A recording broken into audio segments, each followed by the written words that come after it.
बच्चों, हाईटेक तिलक में आपका हार्दिक अभिनंदन है। आज का जो अपना टॉपिक है वो है मक्का। तो देखो, मक्का मेज। तो देखो, मक्का का जो वैज्ञानिक नाम है वो है, वैज्ञानिक नाम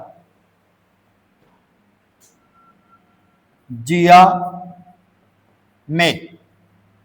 मक्का का जो वैज्ञानिक नाम है वो है जिया मेज। इसका कुल है, कुल बच्चों, ग्रेमिनी, ग्रेमिनी, पोएसी, पोएसी या घासकुल, घासकुल। उत्पत्ति स्थान है, उत्पत्ति स्थान, इसका उत्पत्ति स्थान है मेक्सिको। इसका जो उत्पत्ति स्थान है वो है मेक्सिको। बच्चों, मेक्सिको है सेंट्रल अमेरिका में, तो सेंट्रल अमेरिका।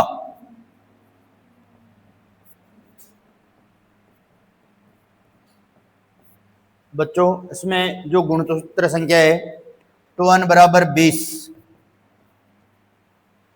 ज्वार की भी गुणसूत्र संख्या 2n बराबर 20 थी, यह है 2n बराबर 20। इसके बाद में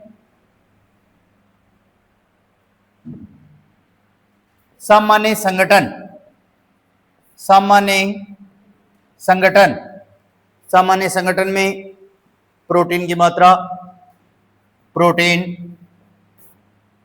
10%, कार्बोहाइड्रेट, कार्बोहाइड्रेट 66%, वसा 1.5 से 2%, 1.5 से 2%। मक्का के जो दाने हैं उनका उपयोग पेनिसिलिन दवा बनाने के लिए उपयोग में लिया जाता है। और मोटे अनाजों का राजा, मोटे अनाजों का राजा, मोटे अनाजों का राजा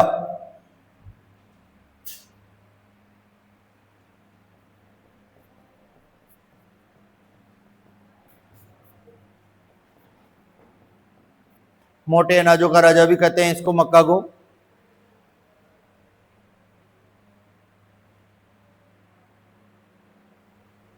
खाद्यान्न फसलों की रानी भी कहते हैं। इसके बाद में देखो, सामान्य संगठन में आएगा मक्का का वर्गीकरण।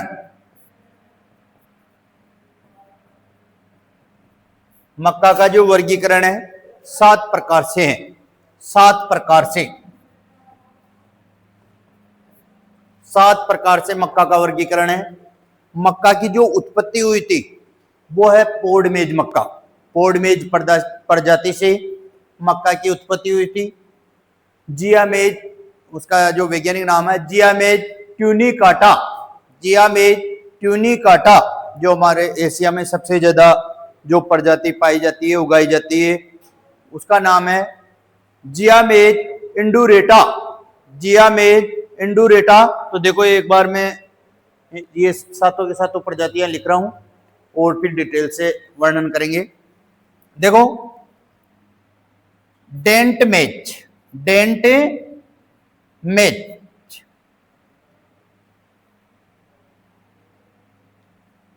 डेंट मेज,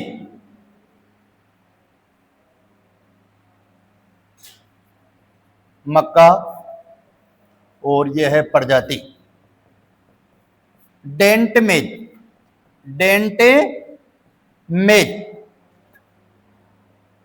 जियामेज, जियामेज इंडेन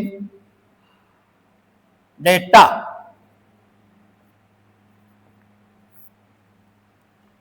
डेटा, जियामेज इंडेन डेटा, जियामेज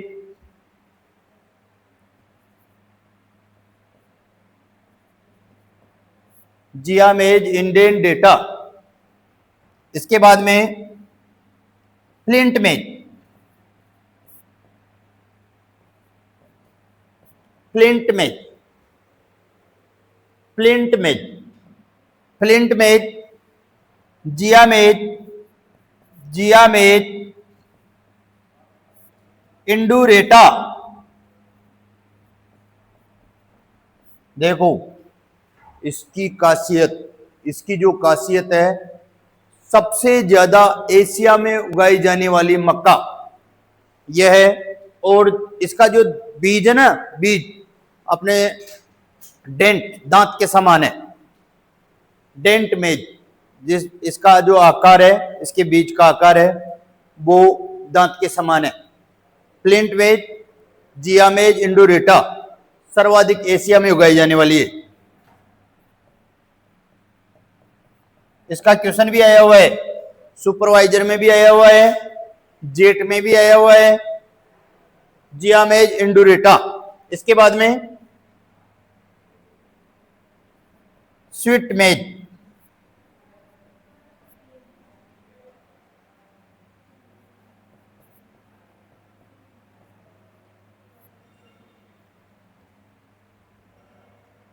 जिया मेज, सेकेरेटा, जिया मेज, सेकेरेटा। इसके बाद में देखो पोप मेज,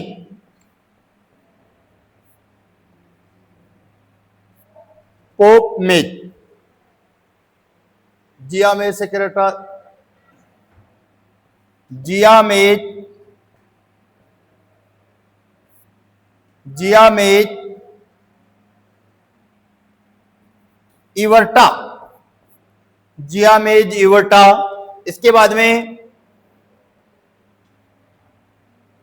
फ्लोर मेज, फ्लोर मेज, फ्लोर मेज, जिया मेज, जिया मेज, अभी बता दूंगा डिटेल से। एमाइलेशिया, एमाइलेशिया, एमाइलेशिया। इसके बाद में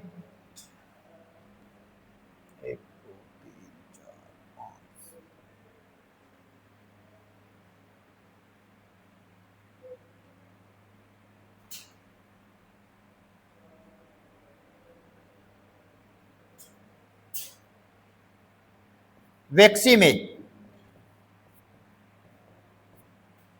1 2 3 4 5 6 वेक्सी मेज, जिया मेज, जिया मेज, सेरेटिना, जिया मेज, सेरेटिना। लास्ट एंड फाइनल पोर्ड मेज, पोर्ड मेज, जिया मेज, जिया मेज, ट्यूनिकाटा, जिया मेज, ट्यूनिकाटा, जिया मेज, ट्यूनिकाटा। तो देखो बच्चों एक बार देख लो, डेंट मेज, जिया मेज, इंडेंट डेटा। इसका जो बीज है वो दांत के समान है, आकार है इसका बीज का आकार। डेंट मेज दांत के समान है। फ्लिंट मेज, जिया मेज, इंडोरेटा, इसकी जो मुख्य विशेषता है, एशिया में सबसे ज्यादा उगाई जाती है। ये क्वेश्चन भी आता है बार बार, एशिया में उगाई जाने वाली मक्का की प्रजाति है, एशिया में उगाई जाने वाली मक्का की प्रजाति है। तो जिया मेज, इंडोरेटा। इसके बाद में देखो स्वीट, स्वीट, स्वीट मेज, उसका जो कच्चा बुट्टा जने, कच्चा बुट्टा जदे आप खावा तो वो मीठा लागे, स्वीट मीठा लागे, उसका कच्चा बुट्टा उन्हें क्या वजह स्वीट मेज। जिया मेज, सेकेरेटा, जिया मेज, सेकेरेटा। इसके बाद में पोप मेज, पोप मेज को मतलब कदे भी ते चल जाओ बस स्टैंड पर या कोई दुकान पर, खिले खिले जिन्हें आप कहवा जा फूलिया, खिले मक्का का फूलिया बनाओ, जो फूलिया जिन्हें एग्रीकल्चर की भाषा में खिले के जो खिले, खिले और आप कहवा जा फूलिया। तो देखो किले, यह है पोप मेज, इसके जो दाने हैं, इसके जो बीज है, उनके खिले बनाए जाते हैं, जिन्हें आप फूले के वहां फूलिया बनाओ जो। इसके बाद में देखो फ्लोर मेज। फ्लोर मेज, फ्लोर मेज ज्यादातर आटा बनाने के लिए, आटा बनाने के लिए फ्लोर मेज का उपयोग करते हैं। इसके बाद में वेक्सी मेज, जो चिपचिपा पदार्थ बनाने के लिए इसके दानों का उपयोग करते हैं। Last and final most important question, मक्का की उत्पत्ति किस प्रजाति से हुई है? मक्का की उत्पत्ति किस प्रजाति से हुई है? पोडमेज, जियामेज, ट्यूनिकाटा, जियामेज, ट्यूनिकाटा। तो देखो बच्चों, दो क्वेश्चन लिखा रहा हूं, एक बार देख लेना आप।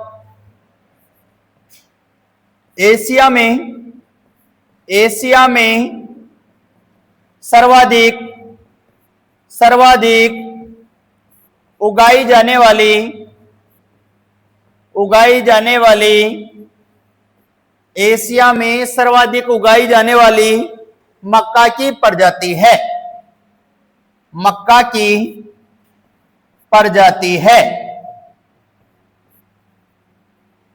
एशिया में सर्वाधिक उगाई जाने वाली मक्का की प्रजाति है। तो देखो प्लेंट मेज, प्लेंट मेज, प्लेंट मेज एशिया में सर्वाधिक उगाई जाने वाली मक्का की प्रजाति है, प्लेंट मेज। जियामेज, बताओ जियामेज, जियामेज इंडुरेटा, जियामेज इंडुरेटा, ये प्लेंट मेज है, मक्का की प्रजाति है जो एशिया में सर्वाधिक उगाई जाती है, जियामेज इंडुरेटा। इसके बाद में अगला जो मोस्ट इंपोर्टेंट क्वेश्चन है, मक्का की उत्पत्ति किस प्रजाति से हुई है? मक्का की उत्पत्ति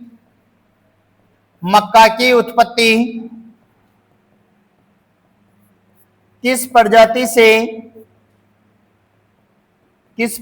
से हुई है? मक्का की उत्पत्ति किस प्रजाति से हुई है? तो वो आंसर है पोडमेज, पोडमेज। जियामेज, जियामेज ट्यूनिकाटा, जियामेज ट्यूनिकाटा। ध्यान रखना, दो क्वेश्चन मोस्ट इंपोर्टेंट बता दिया। तीसरा क्वेश्चन जो मोस्ट इंपोर्टेंट है वो है स्वीट कॉर्न, स्वीट कॉर्न। तीसरा क्वेश्चन जो मोस्ट इंपोर्टेंट है, स्वीट कॉर्न की जो प्रजाति है वह बुट्टा न खाओ तो बुट्टा मीठा लागे। इसका बाद में चौथो जो क्वेश्चन है, सातवां से चौथो जो क्वेश्चन है, पॉपकॉर्न बनाने के लिए मक्का की प्रजाति है, पॉपकॉर्न बनाने के लिए मक्का की प्रजाति है। ये अपने 7 प्रकार से वर्गीकरण किया था मक्का का, आपको बता दिया। इसमें से 2-3 क्वेश्चन, पहला और दूसरा, देखो जेट, सीयूटी, सुपरवाइजर, इनमें जो मोस्ट इंपोर्टेंट जो चीज है वही आती है। तो इनमें से जो most important, very very most important question बन रहे हैं वो दोनों ही है। एक तो एशिया में सर्वाधिक उगाई जाने वाली मक्का की प्रजाति है, देख लेना आप, या तो जेट में मिलेगा 2-5 साल में, या सीयूटी में मिलेगा, या सुपरवाइजर में मिलेगा। ये दोनों क्वेश्चन हमेशा मिलते हैं। इसके बाद में मैं आपको पढ़ाऊंगा जलवायु।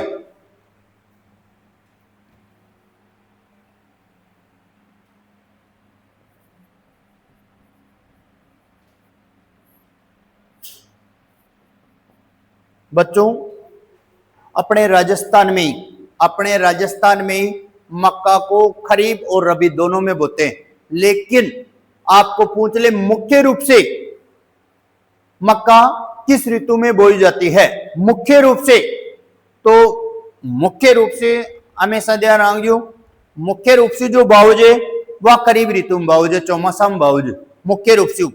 और यान पूछ ले भाई रबी मक्का राजस्थान के किन जिलों में बोई जाती है? बांसवाड़ा, उदयपुर, डूंगरपुर, ये क्षेत्र में सबसे ज्यादा रबी मक्का बाउज है। रबी मक्का सबसे ज्यादा जो बाउज है वो डूंगरपुर, उदयपुर और बांसवाड़ा, ये जिला में बाउज सबसे ज्यादा। एक बाद में संकर किस्मा, संकर किस्मा के अलग से और संकुल किस्मा अलग से। तो दुनिया की तरह लिखाऊंगा, रबी मक्का की बीज दर लिखाऊंगा। तो देखो जलवायु, तो मुख्य रूप से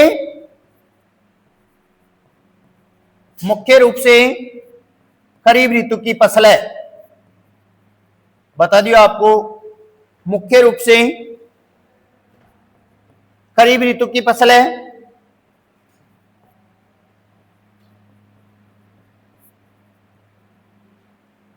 तथा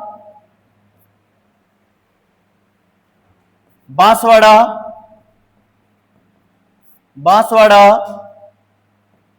उदयपुर, डूंगरपुर जिलों में रबी ऋतु में भी बोई जाती है। रबी ऋतु में भी बोई जाती है। ध्यान रखना, आपको बता दिया मुख्य रूप से खरीफ ऋतु की फसल है। तथा राजस्थान का ही जिला जी, बांसवाड़ा, उदयपुर, डूंगरपुर, ये जिला में रबी में भी बाउज, तो मैं लिख दियो रबी ऋतु में भी बोई जाती है। तो देखो फसल बुआई के समय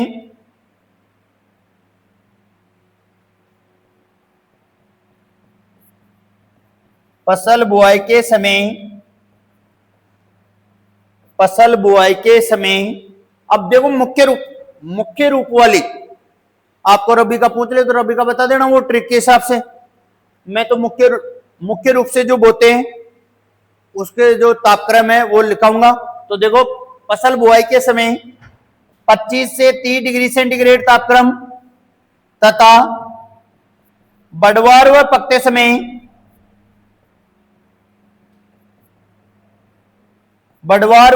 समय वही ट्रिक को अपनी 5 कम करने की, 20 से 25 डिग्री सेंटीग्रेड तापक्रम की आवश्यकता होती है।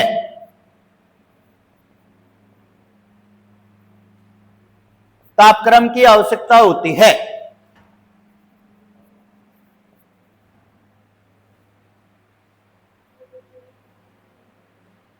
देखो फसल बुआई के समय 25, वही खरीफ ऋतु में जो टेम्परेचर रहता है वो है 25 से 30 डिग्री सेंटीग्रेड तापक्रम, और तथा बढ़वार हुआ पकते समय, बढ़ती है और पकती भी है, उस समय जो टेम्परेचर है 20 से 25 डिग्री सेंटीग्रेड तापक्रम की आवश्यकता होती है। इसके बाद में देखो मर्दा बलुई दोमट, मैंने बताया था कपास और धान को छोड़कर सभी में बलुई दोमट मृदा की आवश्यकता होती है।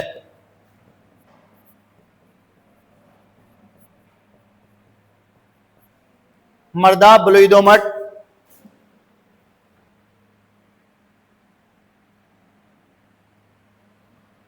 उन्नतशील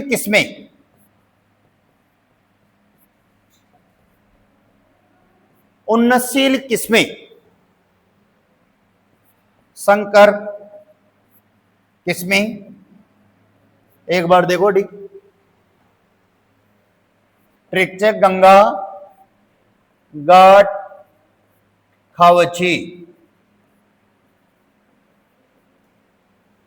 अपनी बाबू जो ना बाबू, वह गाट खावची पहली सुबह सुबह गाट ही बनाओ जा, सुबह सुबह कहीं करे जा गाट ही बनाओ चार। गाट फेवरेट छे मक्का की, गाट जो फेवरेट छे वह मक्का की जे। तो देखो गंगा, गाट, खाउची। गंगा अबार की लड़कियों को नाम तो न सके, अबार को दो एंजल और पेंजल,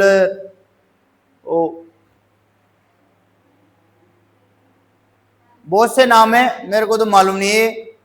देखो पुराना जो नाम है गंगा, पांची, रूपाली, गोरी, काली, बूरी, ये नाम तो प्रचलन से ही बंद हो गए।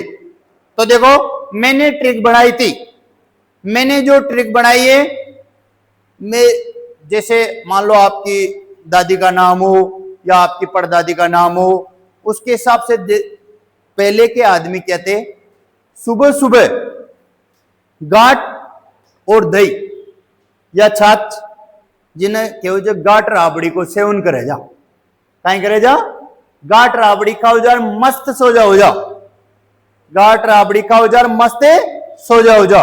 उसका हिसाब से मैं ट्रिक बना दियो भैया, उसका हिसाब से मैं ट्रिक बना दियो। गंगा गांठ खाओ ची, गंगा गांठ खाओ ची। अब देखो ट्रिक, ये गंगा नदी ले आयु, गंगा वन प्रथम संकर किस्म, प्रथम संकर किस्म, गंगा वन प्रथम संकर किस्म। गंगा सफेद टू, गंगा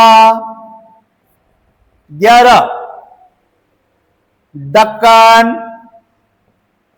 103, अन्य जो संकर किस्में हैं, दक्कन 103, दक्कन 103, यह है संकर किस्में। गंगा वन प्रथम संकर किस्म है, गंगा सफेद 2, गंगा 11, दक्कन 103।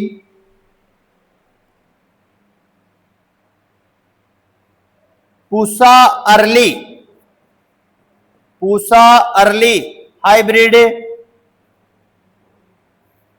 मेज,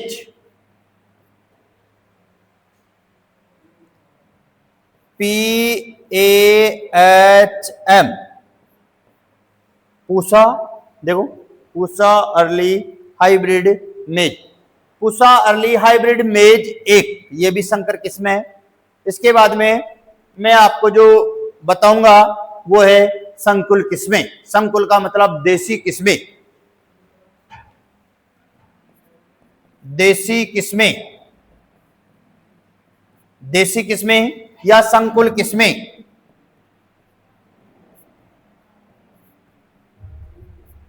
तो देखो किरण, विजय, प्रताप,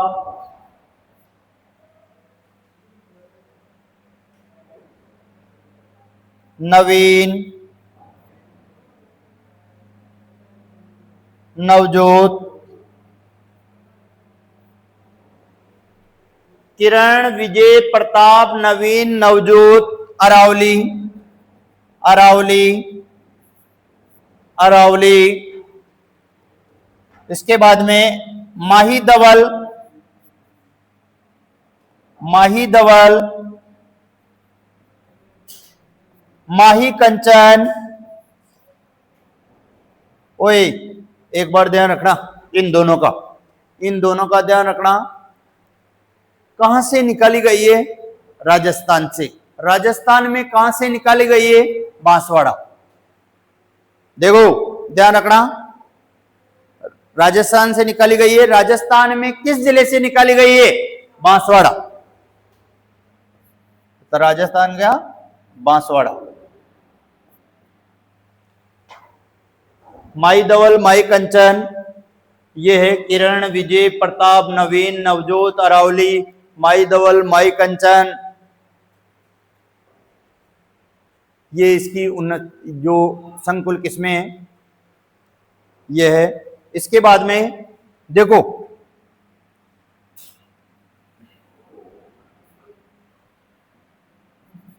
शक्ति, रत्ना, प्रोटीना,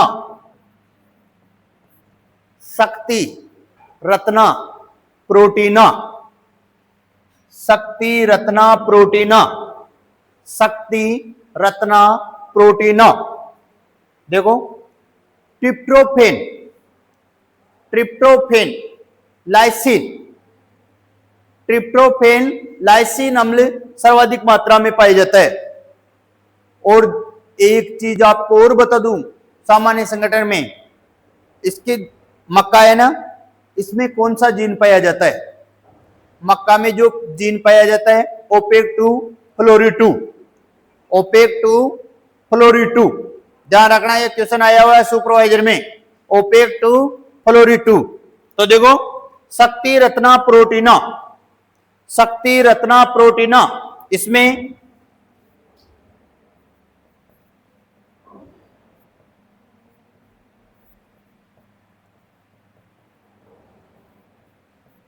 ट्रिप्टोफेन, ट्रिप्टोफेन व लाइसिन अम्ल सर्वाधिक मात्रा में पाए जाते हैं। शक्ति रत्ना प्रोटीना, शक्ति रत्न, ये उन्नतशील किसमें है? शक्ति रत्ना प्रोटीना, शक्ति रत्ना प्रोटीना, ट्रिप्टोफेन व लाइसिन अम्ल सर्वाधिक मात्रा में पाए जाते हैं। इसके बाद में बीज दर है, बीज दर, बीज दर, बीज दर 2 है, संकर किस्मों के लिए अलग है और जो संकुल किस्में हैं उनके लिए अलग है। तो देखो, संकर किस्मों के लिए, संकर किस्मों के लिए 18 से 20 केजी प्रति हेक्टेयर, 18 से 20 केजी प्रति हेक्टेयर तथा संकुल किस्मों के लिए, संकुल किस्मों के लिए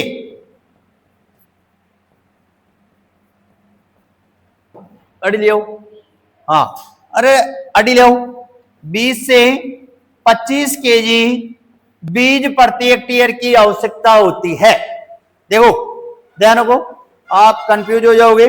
संकर किस्मों का पूछ ले, संकर किस्मों का पूछ ले आपको, तो 18 से 20 केजी और संकुल किस्मों के लिए 20 से 25 केजी, 20 से 25 केजी बीज प्रति हेक्टेयर की आवश्यकता होती है। इसके बाद में देखो, क्वेश्चन लिखा देता हूं 2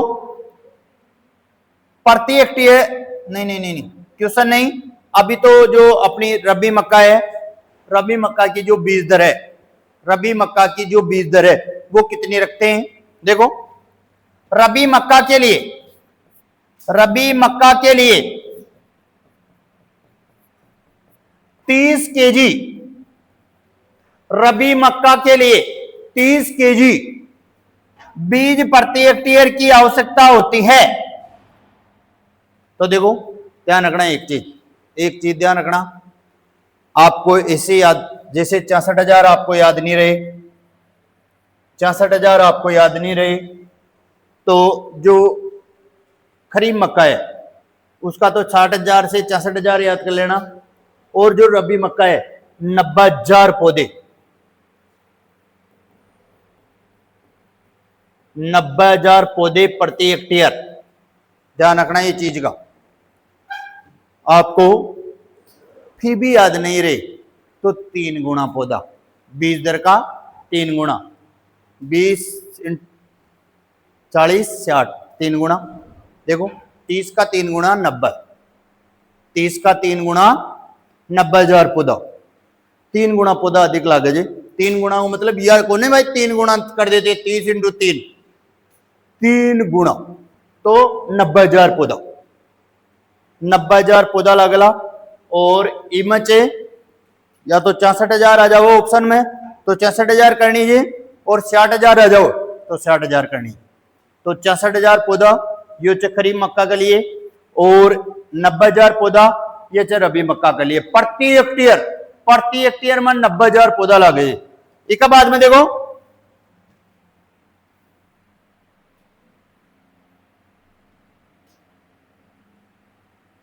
बीजोपचार, बीजोपचार बोइथायरम, कैप्टान, सेरेसान व 2% नमक के घोल से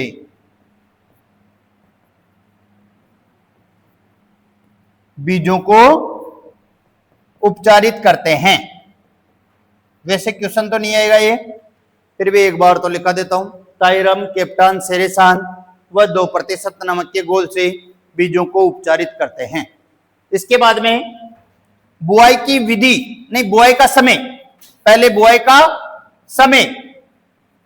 अब देखो बुआई के समय में आपके क्वेश्चन आ जाए रबी मक्का का बुआई का समय है और ते लिख दे खरीफ मक्का को, या खरीफ मक्का को अब ऐसा में टिक कर दे, तो वो नहीं, पहली देखनी जो क्वेश्चन उसका बाद में उसको आंसर देनी चाहिए।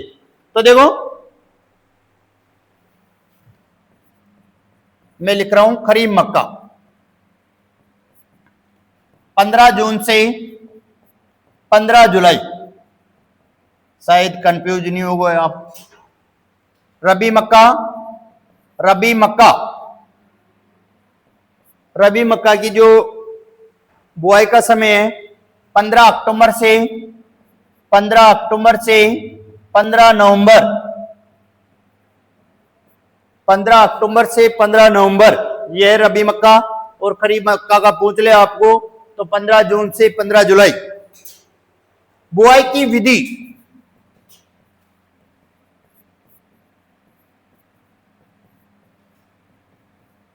देखो जतरी ज्यादा मक्का खोड़ी रेवली, जतरोई ज्यादा, जो वो बुट्टो बोले जो ना, वो कहीं बोले जा आप बुट्टो ही बोले जे ने, तो वो बुट्टो कहीं जे ज्यादा बनो लो, मोटो बनो लो। तो देखो बुआई की विधि, आपा तो क्यों जा मक्कियो, कहीं क्यों जा आप मक्कियो, तो वो को जो आकार जे वो बढ़ते ही जाओ लो, अर्थात उन्हें जो पोषक तत्व ने वो अधिक मात्रा में मिलेला। तो देख लीजिए, ध्यान रखो, सबसे ज्यादा कतारसु कतार की जो दूरी रंके जे खाद्यान्न फसला में, सबसे ज्यादा कतारसु कतार की दूरी रंके जे तो मक्का में रंके जे। क्वेश्चन आ सके, मक्का में कतार से कतार की दूरी व पौधे से पौधे की दूरी कितनी रखते हैं? मक्का में कतार से कतार की दूरी व पौधे से पौधे की दूरी कितनी रखते हैं? तो देखो एक बार, R इंटू R, 60 सेमी कतार से कतार की दूरी, कतार से कतार की दूरी 60 सेमी व पौधे से पौधे की दूरी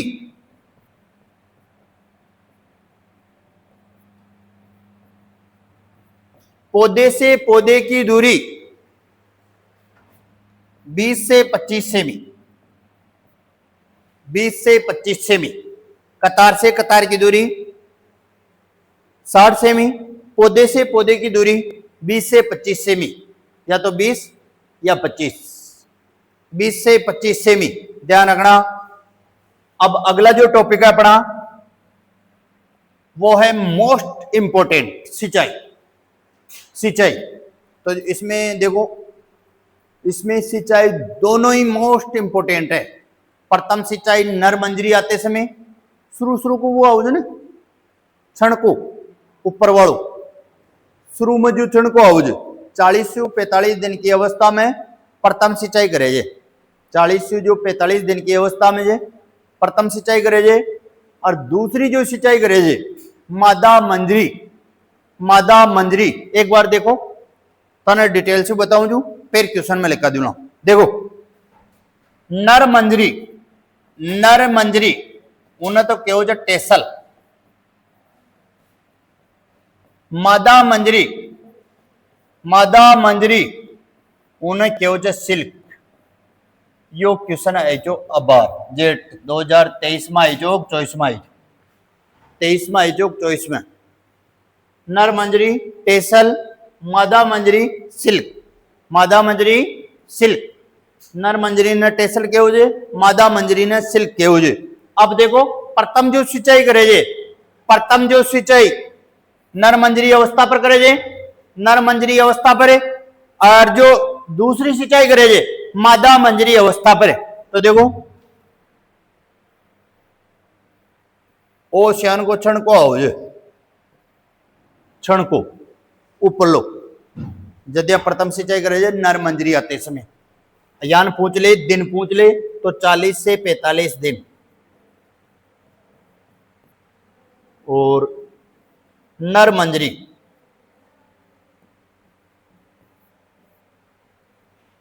नर मंजरी नर मंजरी आते समय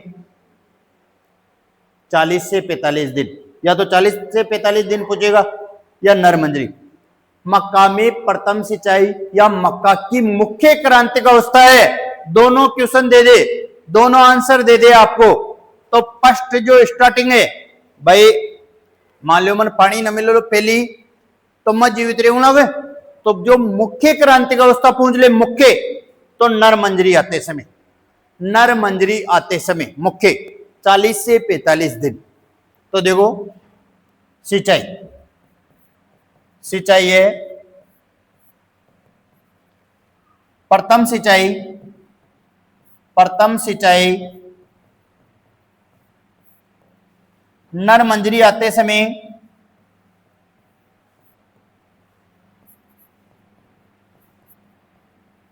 प्रथम सिंचाई नर मंजरी आते समय तथा तथा दूसरी सिंचाई मादा मंजरी आते समय करना अति आवश्यक है।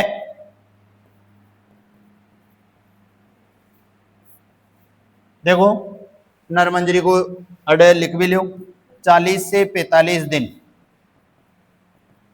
बुआई के 40 से 45 दिन बाद में सिंचाई कर सके जब प्रथम। तो देखो अब देखो जल मांग, जल मांग मोस्ट इंपॉर्टेंट है ये भी। और 23 में बोर्ड में क्वेश्चन भी आया था, मक्का की जल मांग है, बोर्ड में क्वेश्चन आया था मक्का की जल मांग है। तो मक्का की जो जल मांग है 500 से 800 mm, 500 से 800 mm मक्का की जल मांग है। मक्का का जो खरपतवार नाशी है, मक्का का जो खरपतवार नाशी है वही एट्राजीन है। ज्वार बाजरा और मक्का, ज्वार बाजरा और मक्का, ज्वार बाजरा और मक्का एट्राजीन। अब आपको पूछ ले रबी मक्का के लिए मुख्य रूप से किस खरपतवार नाशी का उपयोग करते हैं? रबी मक्का के लिए मुख्य रूप से किस खरपतवार नाशी का उपयोग करते हैं? तो आप लिखोगे सीमाजीन, सीमाजीन। एट्राजीन 0.5% और रबी मक्का के लिए आपको पूछ ले तो सीमाजीन, सीमाजीन का उपयोग करते हैं। इसके बाद में परागण, परागण अब आपको भी मालूम है, आपको मालूम है मक्का स्वपरागित है, परपरागित है, क्या है? परपरागित। मक्का है क्या है? परपरागित।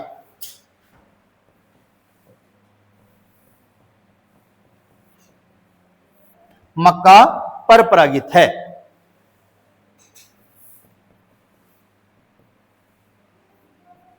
C4 पौधा, C4 पौधा या और SDP भी लिख लो, SDP शॉर्ट डे प्लांट। खरीफ में बाउज ज्यादातर खरीफ में बाउज तो लघु दिवस पौधा। एक बाद में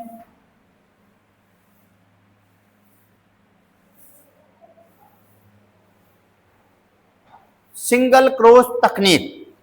देखो आपको मैं अब क्वेश्चनों में बता देता हूं। सिंगल क्रॉस तकनीक सबसे पहले किसने व कब विकसित की? ये क्वेश्चन आया हुआ है। सिंगल क्रॉस तकनीक, सिंगल मक्का की एक किस्म के मध्य क्रॉस कराबो, सिंगल क्रॉस, डबल क्रॉस, दो किस्मों के मध्य क्रॉस कराबो, डबल क्रॉस तकनीक। तो मक्का की जो संकर किस्म, ये सिंगल किस्म, सिंगल क्रॉस तकनीक, सिंगल क्रॉस तकनीक सबसे पहले कौन विकसित करे? जो जीएस सल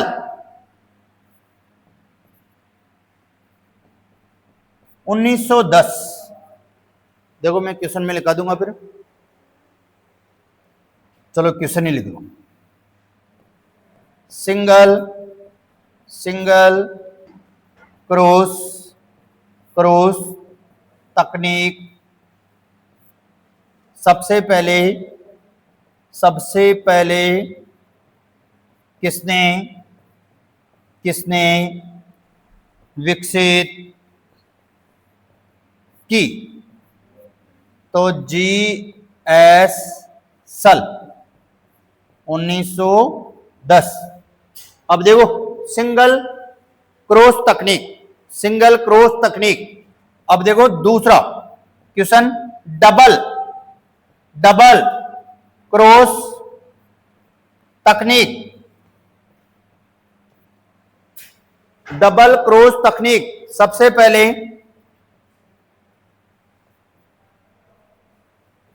किसने विकसित की?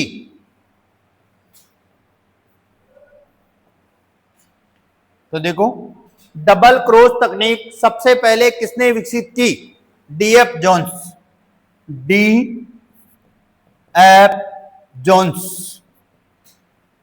1920, डबल 1920 में डबल क्रॉस तकनीक सबसे पहले किसने विकसित की? DF Jones. अब देखो अगला जो क्वेश्चन है मोस्ट इंपोर्टेंट है।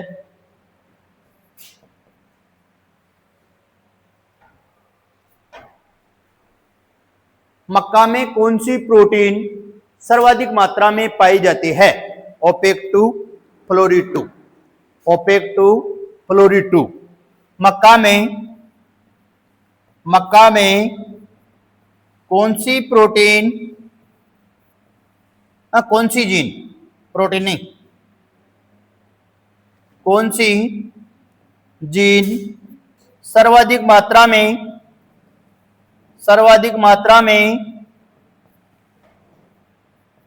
पाई जाती है?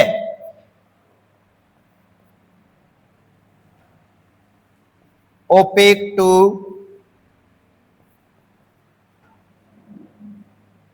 फ्लोरीड 2, ओपेक 2 फ्लोरीड 2। मक्का में कौन सी जीन सर्वाधिक मात्रा में पाई जाती है? ओपेक 2 फ्लोरीड 2।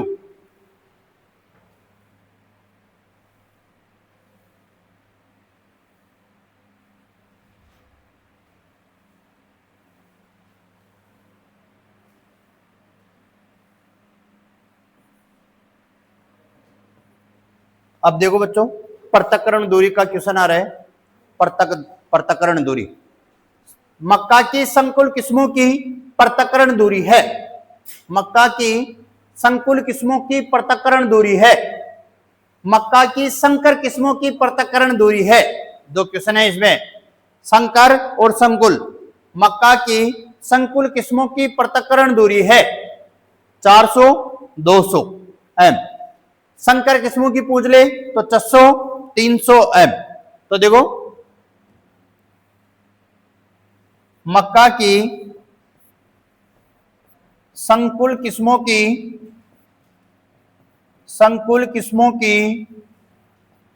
पृथक्करण दूरी,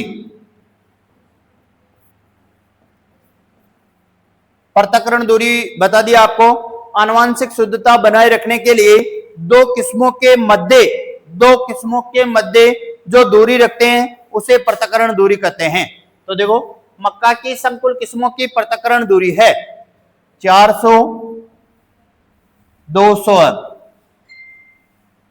400 200 एम। इसके बाद में देखो क्वेश्चन नंबर कोई सा ही लगा लेना। मक्का की संकर किस्मों की पृथक्करण दूरी है मक्का की संकर किस्मों की पृथक्करण दूरी है वो है 600 300 एम 600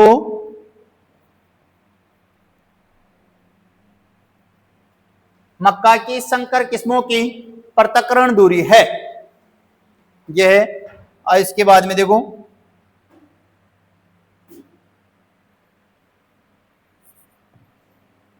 मक्का का सबसे हानिकारक कीट है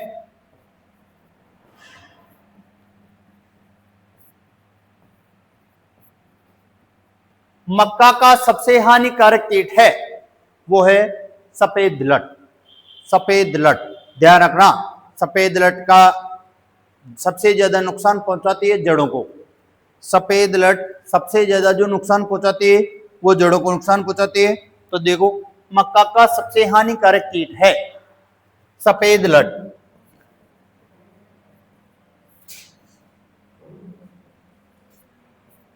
यही लिख रहा हूं, जड़ों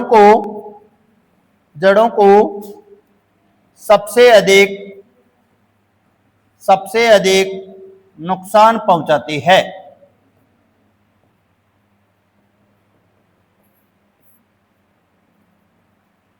जड़ों को सबसे अधिक नुकसान पहुंचाती है। मक्का का सबसे हानिकारक कीट है सफेद लट। और एक क्वेश्चन और है, जिंक की कमी से, मक्का में जिंक की कमी से क्या होता है? सफेद फली बन जाती है।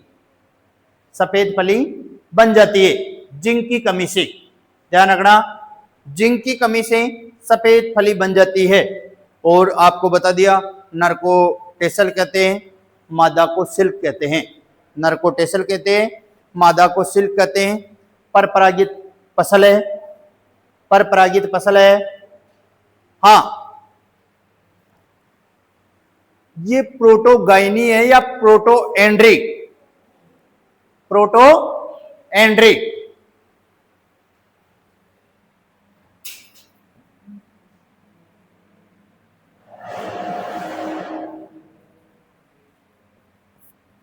मक्का किस प्रकार का पौधा है? प्रोटोएंड्री।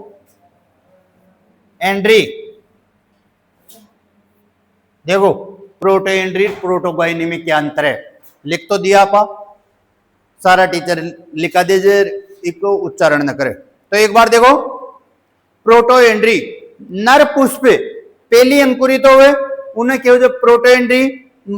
यदि मादा पुष्प पहली अंकुरित तो हुए उन्हें क्या हो प्रोटोगाइनी। तो देखो प्रोटोएंड्री या मक्का किस प्रकार का पौधा है? तो तन ध्यान से मां लिखाई जो क्रांतिक अवस्था। मक्का की मुख्य क्रांतिक अवस्था है नर मंजरी आते समय। नर मंजरी आते समय। तो ये कौन सा है? प्रोटोएंड्री।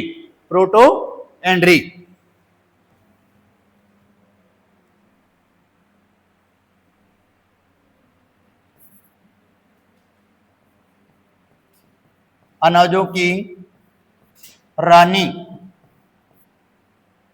किसे कहते हैं?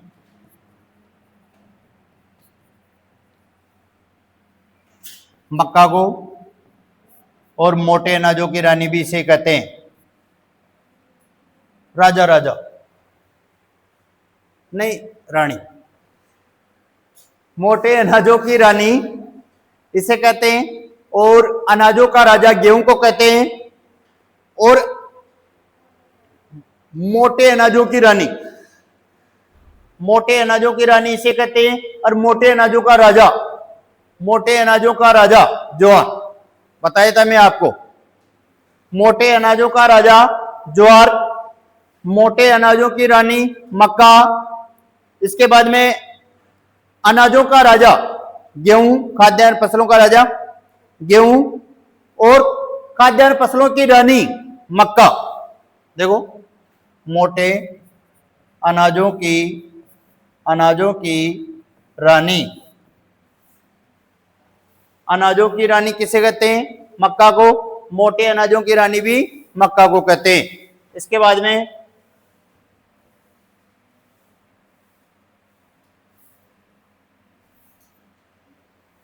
भंडारण। भंडारण 10 से 12% नमी, 10 से 12% नमी पर भंडारण करते हैं। 10 से 12% नमी पर इनके बीजों का भंडारण करते हैं।